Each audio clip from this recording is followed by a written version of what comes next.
So I was born and raised in Bangladesh. It's a developing country in South Asia. And women do not have much empowerment there because they were expected like they will be housewives and then the men will be working. So this is the type of family setting we have, but our parents, they were aware about that and they said that no, our children, they will be going for higher studies and they can study whatever they want. But they had special pressure to be in the science background because they heard from media or somewhere that getting into science is really a good thing. So that's why, but there is some differentiation. Like my brother, who is younger than me, we'd go to the same school, we'd go to the same places to study or same tutor, but he would be always prioritized to be an engineer and I would be the doctor because engineer sounds much smarter than the doctor back home. I don't know why, but it's like, okay, you're a woman, you'll be helping people, you'll be serving people, so you should be a doctor. And your brother, who always played with his car, toy car, and then he has some engineering knowledge because he would open any toy and then he will reassemble it. So my parents thought that he would be an engineer.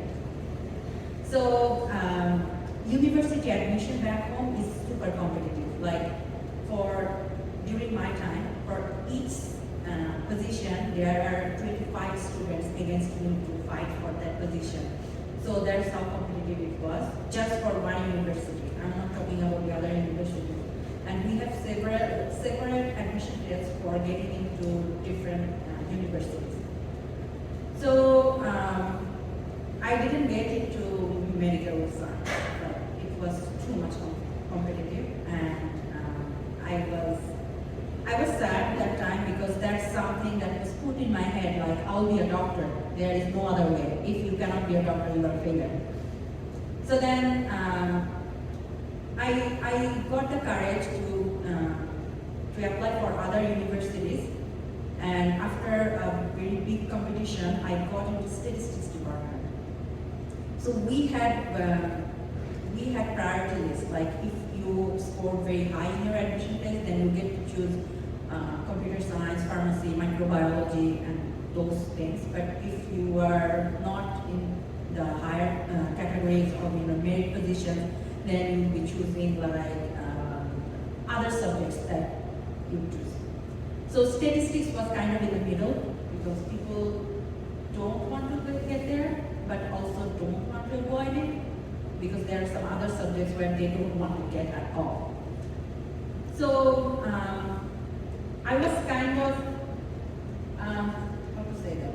I was kind of in a critical situation because the society I was going in, they would tell me like, oh, you studied for getting into a medical school, right? And you didn't get in there. Oh, what a shame. So that's how I was being, I was having this shaming. My parents was very proactive. They told me that, okay, let's try another year for getting into a medical school. Because if we have those admission tests every year. So if you cannot get in this year, then you have to go next year. So I prepared myself again. I started day and night, but again, I couldn't get into a medical school. So then I applied again to the university where I got admission before with the statistics. I again got statistics. And I was like, oh my God, what should I do? And my mom told me that maybe it's written in your fate that you will be a statistician, so why don't you try this?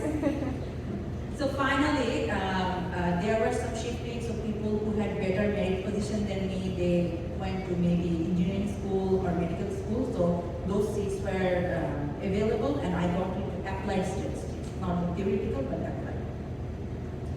So I listened to my mom. My mom said like, you need to make plan like what you have available, not what you don't have.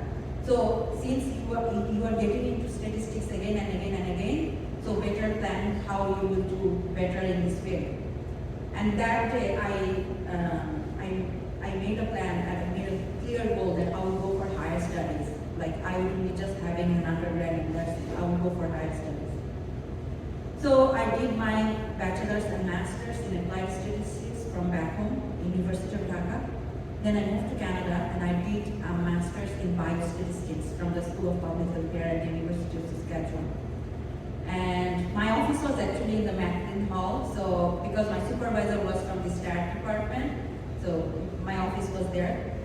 So those times I realized that it doesn't matter what field you were choosing to study, but whether you were helping other people, whether it's coming for humankind.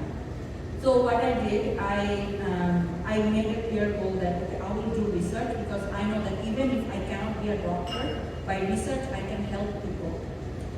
So I finished my master's in biostatistics and then I was looking for doctoral opportunities all over the world. But I saw that in the computer science department, Dr. Allwood's lab, which is computational epidemiology and public informatics, they are doing exciting works using big data, machine learning, and data science. And that time, I'm talking about the year 2016, that time this field is just rising. So I just applied there and I got an admission there, which was really good. And my supervisor, he is a man, but he took the opportunity to encourage me to grow through this field. Like he always encouraged me, like go for networking, go for conferences, go for talking to other people. Like don't just limit yourself here in the lab. You can expand everywhere. So I actually got the opportunity to work for the government of Canada under the Federal Student Work Experience Program. And I worked with the Public Health Agency of Canada and during the pandemic especially. So I worked with them, I worked with them between 2017 to 2022. So I developed the national opioid model, the mathematical model for use here in Canada.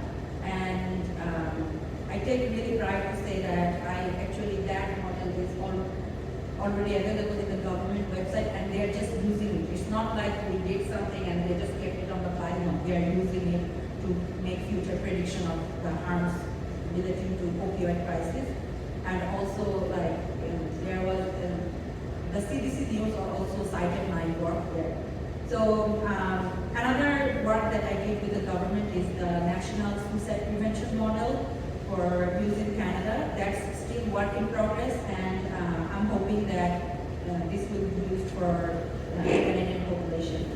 I'm also working with Sax Institute in Australia and in their Chat Safe program related research. So what I'm investigating is I'm using individual level model or agent-based model to study the suicidal behavior among young people and adolescents and how they communicate over social media, whether they are communicating in a helpful way or a harmful way. My supervisor also encouraged me to go to boot camp, hackathons, and scientific conferences. Like I was hesitant to go there because I also do suffer from imposter syndrome.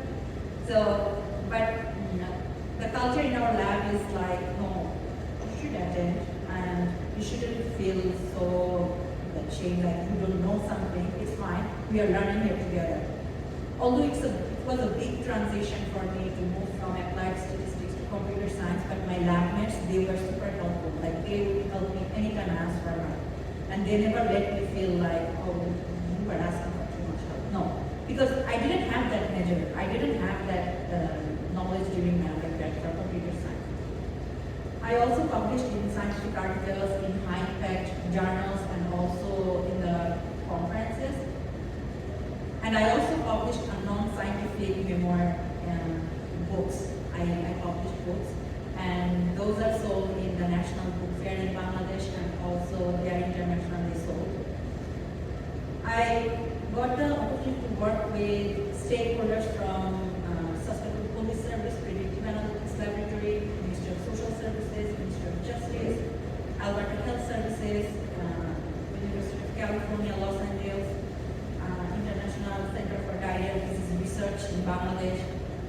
So the reason I'm telling is what I have worked on, with whom I've worked on, is because my department provided all those opportunities that a student should get during their studies here. And there was a data science bootcamp organized by Math and Stat department a few years ago. And strangely, in their application, they were asking for our gender. And I was surprised why they're asking for gender. Usually dating apps or websites, they ask for genders. Why the data science bootcamp? I asked my friend, and she told me that actually women are very much underrepresented in STEM research, so maybe that's why they want to collect the data, like how many women registered here. So I did some Google search, and then I saw something.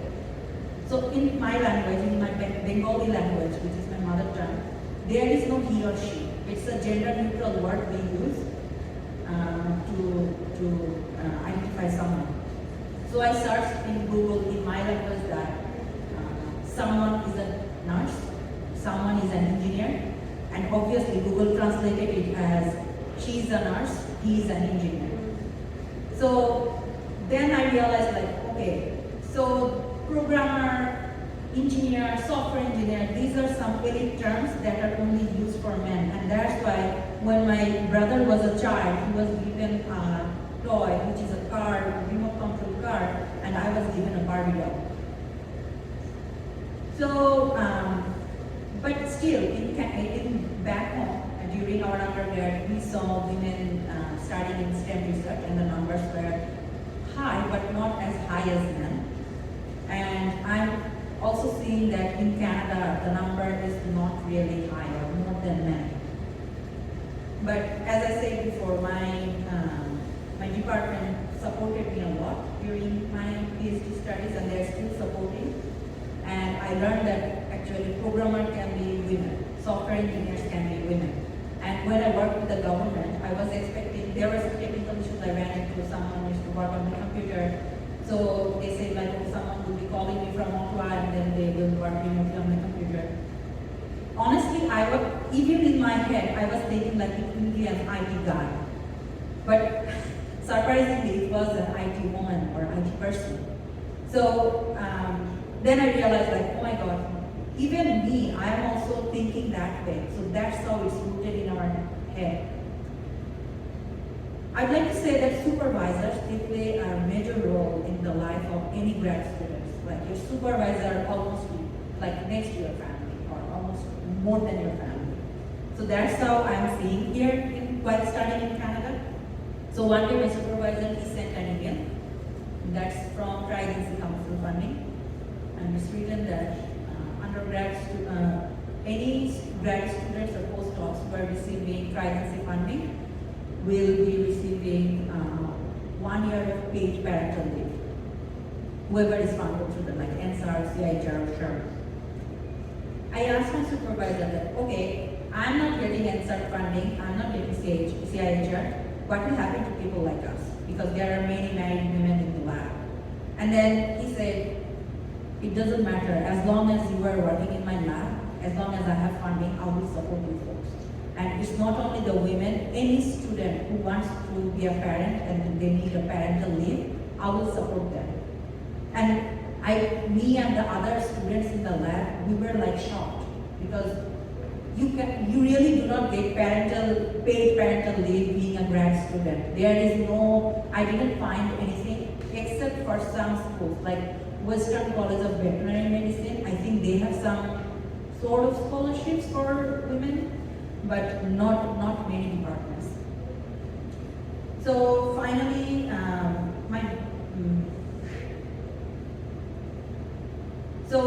my brother, he became engineer because he had that support because in his head, he loved that thing.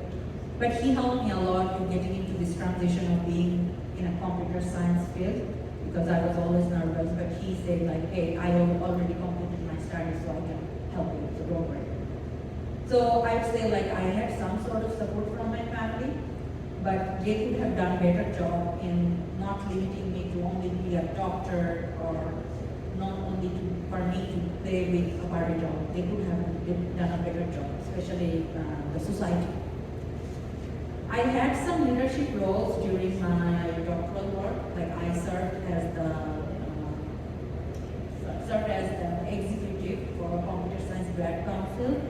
for several years. And then I was selected as the president of the Computer Science Grad Council. So I got the opportunity to work, lead and organize a research fest, which is like an internal conference we have in our department.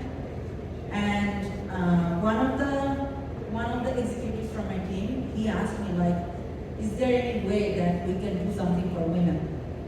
And then I said, what do you suppose? What do you suggest? And then he said, anything for the women in computer science. So then since I was the lead organizer for the research fair, so I approached the sponsors telling that this year we want to sponsor Women in Computer Science Award. So there are some general category awards like first prize, second prize, third prize, but for Women in Computer Science, it should be just dedicated to women, self-identified women. So then one of our alumnus with Dr. Aaron Jene from Siemens Software. So he was from computer science. So he heard that and he said like, I'll be sponsoring not 1 but 3 hours for women in computer science for this department. And from that year, this award has started, and he promised that he will be sponsoring it every year. And that award value should be the same as the first prize for the general category.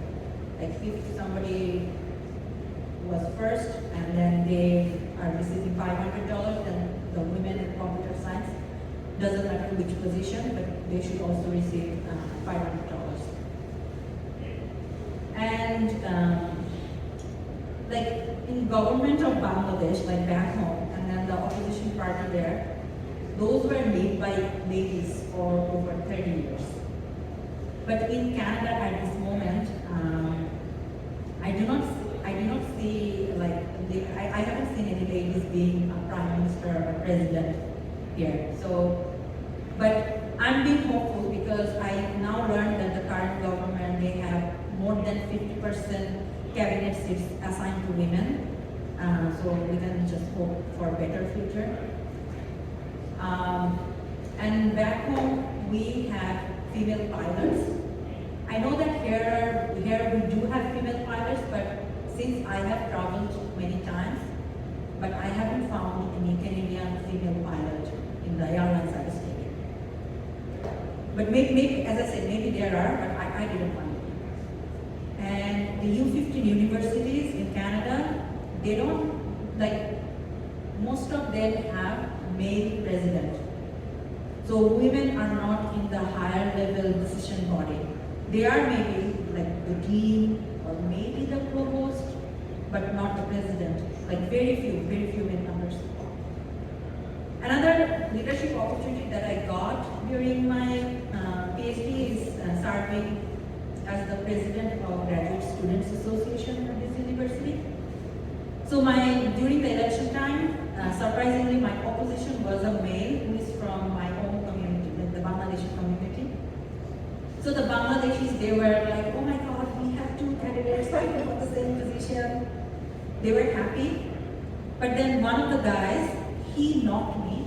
He told me that, hey, why didn't you folks discuss? One of you could have stepped down because you are just fighting against each other. It's not fair. And then my question was that, why he's asking me, why not the opposite party? Is this because I'm a woman and they don't want to see me there? And I think so because the cultural community association we have here, or the ethnic student association we have here from back home, they never saw any female president. But after I became president of GSA, the next year they saw the female president in the Bangladesh Students Association, which I'm really proud of. So, amidst such challenges, I got elected, and then my question or my invitation to you all is that just to explore in the like rough estimate, like have you seen how many student association or ethnic student associations have female president? Like I'm not sure if you'll see in high numbers. So I have many challenges during my tenure as the president there because it was too hard sometimes. I was doing my PhD, like full stream PhD, full-time work. I had my part-time expert position with the government. I was serving at GS as the president. So I had an already overwhelming schedule. But on the fall orientation day, when I was done distributing the swag bags to the new grad students and returning grad students, in the afternoon I found that I'm pregnant. So my schedules got more overwhelming. Women are expected to be very soft-spoken. They shouldn't be firm, so that's how people expect to see. So when I was a bit firm in taking some of the executive decisions for the betterment of GSA, I was told by a person that, oh, maybe you are getting too emotional because of your hormones this time. And then I would also receive negative emails like saying like, you are not a good leader, you shouldn't serve in this position. I hope there will be better leaders in future. And unfortunately, these were told to me by women. So that's very ironic for me because if we women do not support women, then how we expect that other people will be supporting us. So although I find these comments offensive, but I never took the offense. I always took the critical criticism or how I can improve during my position, but I didn't take that negativity. I just was doing my job, and I was just trying to make sure that if I'm doing something for the betterment of GSM for this institute, if not, then I wouldn't do that job. So when I was in my labor room, I was still receiving texts, messages, emails from GSA.